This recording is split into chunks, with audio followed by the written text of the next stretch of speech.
he just tells you what you need to know. He's not polished. He's one of the kids. He's one of the people that still says use when he's talking. So it makes you feel like this is the guy that I go outside and we talk about how the garbage men throw the damn garbage bags everywhere. The garbage kids. This makes me feel like the guy that I'm like, did you see that lawn mowing company not do? It's like my neighbor, and he speaks the truth. He leaned out in at one point with Doc, and he goes, "Are you serious right now?" Yeah. I remember what it was about. Okay, so Doc starts bringing up how Dom voted as Huntington Bay mayor. Now let me set this up for you. Huntington Bay is an incorporated village. They pay extra money to do stuff with, including hiring extra police, having their mayor. Right. Up until a few years ago, their mayor and the deputies and all that were volunteers. They'd never been paid. The Huntington Bay people said, you guys should get somewhat of a salary. And they voted on a referendum anonymously that these guys should get a salary. Okay. So Dom gets $400 a month. Oh, and how much goes to vacation home. Woohoo! And how much does Spencer get? $9,000. Now, wait, before you judge $9,000 a month, which is $110,000 a year, he's required for that to go to one general meeting a month and 2 committee meetings. Oh. Okay. So I mean, he's working very hard. Oh yeah. For his $110 a year, $9,000 a month, but he wants to bring up how this guy voted for himself for a raise for $400 a month. How petty are you? Are you? And aren't you a doctor? That's the spin zone. And aren't you a doctor? Don't you live? I mean, I don't even want to get into the whole thing. But he lives on 9 acres in Centerport. So don't talk about Dom living. That irritated me when he said, "Go back to Huntington Bay," because that's when you have to maintain composure. I wanted to say, where do you live? And then he dissed the Be Smart Don't Start program. How dare you? That we need doers, not. What did he say, Lisa? Did you write that down word for word? Yes, I'm done. We need doers.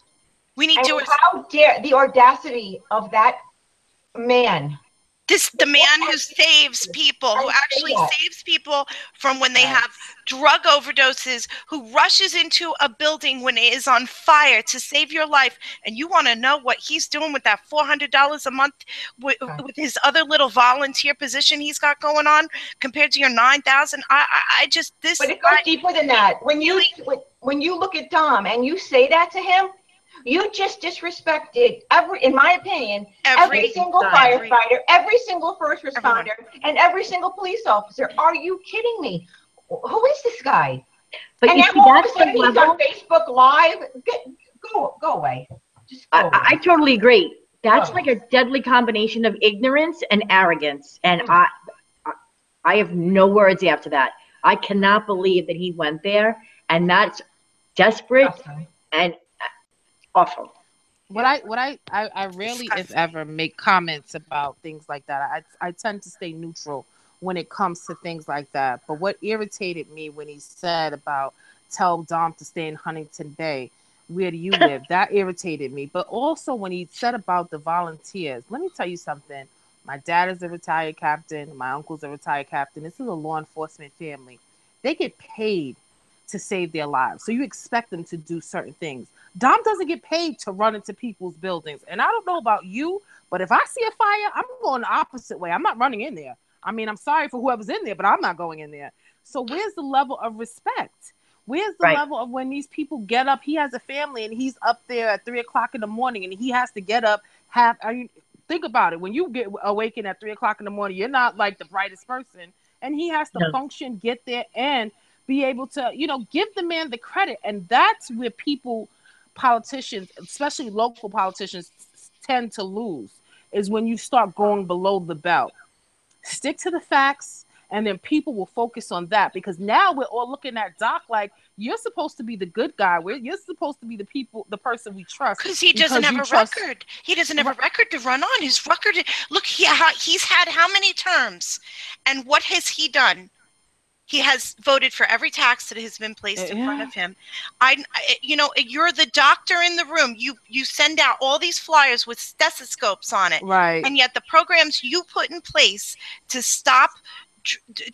He wants to talk about Narcan. I could get into an all-out debate with Narcan with him about how under his watch that we double what when we got Narcan, it was something like $13 a dose. Now it's up to $38 a dose. So we're now locked into a supplier that we buy from. Hey, I'm not saying we shouldn't be saving lives, but when you've tripled how much we pay for Narcan under your watch, I have a huge problem with it. And this guy's going out here for free, talking to the kids directly about just be smart and don't start. And what are you doing? Yeah, that to me, that made me, that particular